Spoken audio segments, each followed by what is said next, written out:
조선의 수많은 임금 중 유독 동물 사랑이 찐했던 임금이 있었어요. 그 임금이 바로 조선의 9대왕 성종이죠. 성종은 조선 사회의 기틀을 잡았던 법전인 경국대전을 완성시킨 왕이자 워낙 동물을 좋아해 신하들과 다툼이 많은 왕이었는데, 하루는 사복시 관리인이 와서 전하, 날씨가 추워 그런지 외국에서 선물 받은 원숭이가 벌벌 떨고 있습니다. 원숭이가 살 흙집을 만들고 옷을 입혀줘도 되겠습니까? 라고 청해요. 작디 작은 원숭이가 추위에 벌벌 떨고 있다는데 그걸 어떻게 참아? 때문에 성종이 그리하라 명하려는 순간, 아니되옵니다 전하. 어찌 상스럽지 못한 원숭이 같은 것에 옷을 입히시겠다니요? 그럴 옷이 있다면 오히려 백성에게 입히셔야 하지 않겠습니까? 행여나 사관들이 이를 기록하면 후세가 어떻게 생각하겠습니까? 그러니 전하, 제가 알기로 전하께서는 애완동물을 좋아하지 않는다고 알고 있는데 제 생각이 맞습니까? 라며 조선시대판 답정너를 시전해요. 참고로 손비장이라는 이 인물은 세조실록과 예종실록을 편찬했던 사관들 중 하나였기에 그 말뜻이 더욱 오싹했죠. 이에 당황한 성종은 그래 맞다. 어찌 동물에게 사람 옷을, 그 원숭이가 외국에서 선물로 준 것인데 막대할 수 없지 않은가? 때문에 샀음 가죽을 입혀도 되겠냐 하길래 그리하라 명한 것이지 절대 사람 옷이 아니라네. 자네가 잘못 들었구만. 나는 동물 별로 안 좋아해. 저건 신경 쓰지 말게. 동물을 너무 좋아하던 성종은 강아지, 사슴, 고양이, 앵무새, 고니, 원숭이 등 수많은 동물들을 키웠는데, 그로 인해 왕이 행여나 정사를 멀리하고 동물에만 심취할까 신하들은 정신 나갈 것 같았죠. 그런데 대체 누가 알려준 것인지 어느 날부터 성종은 낙타의 매력에 푹 빠집니다. 조선에 없는 희귀한 동물이자 등에 혹이 있음에도 타고 다닐 수 있는 신비한 동물, 이건 못 참지. 때문에 결국 성종은 중국에서 낙타를 사오라 명하는데, 문제는 낙타가 얼마인지 몰랐던 거지. 그래서 아무튼 올 때 낙타 사오라며 흑마포 60필을 줘요. 자, 그럼 흑마포 60필이 얼마냐? 식생활에 꼭 필요했던 콩으로 환산하면 400석. 심청이가 자신의 아버지 눈뜨게 하는 기적을 행하기 위해 공양미 300석이 필요했는데, 곡물마다 부피 단위와 값어치가 다르긴 하지만 성종은 낙타를 사겠다고 콩 400석어치의 흑마포를 준 거예요. 진짜 낙타를 너무 가지고 싶었나봐. 이에 사원부 대사원 이경동이 나섭니다. 참고로 사원부가 뭐하는 곳이냐? 관리감찰, 범죄 및 부패 수사하는 것이에요. 그리고 이 사원부의 짱이 대사헌이죠. 아니되옵니다 전하. 흑마포 60필의 낙타를 사시겠다니요. 흑마포 60필은 자그마치 콩 400석입니다.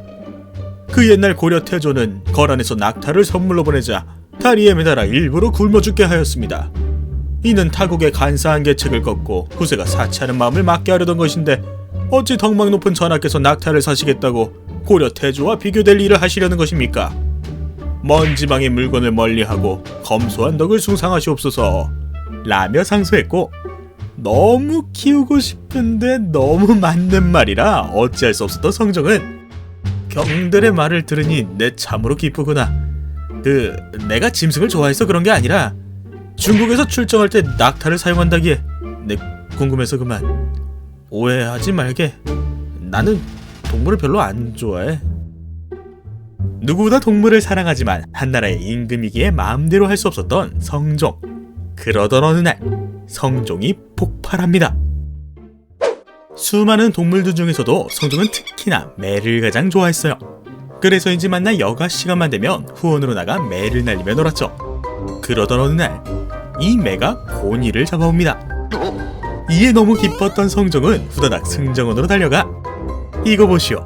매가 어찌나 영리한지 이런 걸 잡아왔소 라며 자랑을 했고, 이 매를 키운 황간에게 말 한 필을 상으로 주죠.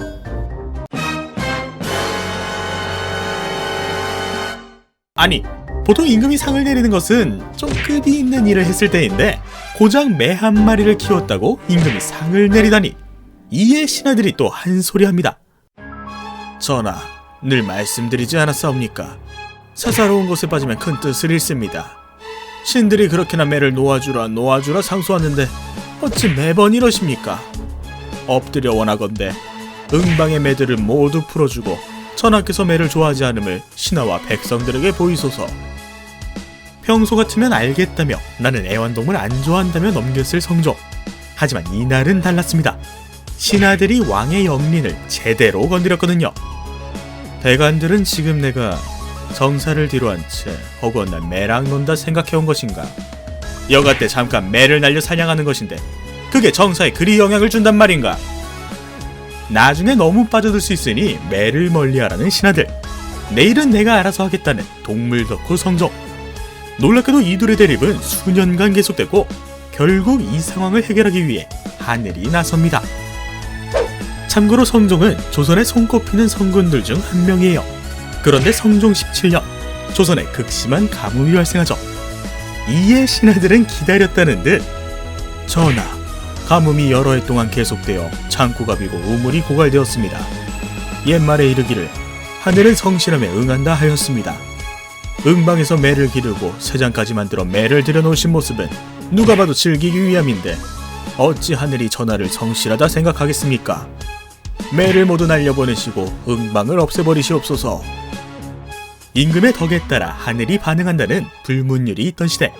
하지만 성종은 재난이 오는 이유야 내가 덕이 없어 그런 것이지 어찌 매 때문인가? 그리고 매를 날려보낸다 한들 비가 올 거란 보장도 없지 않은가? 라며 멋지게 받아칩니다. 그런데 상대는 전국 8도에서 뽑힌 탑 클래스 문카들.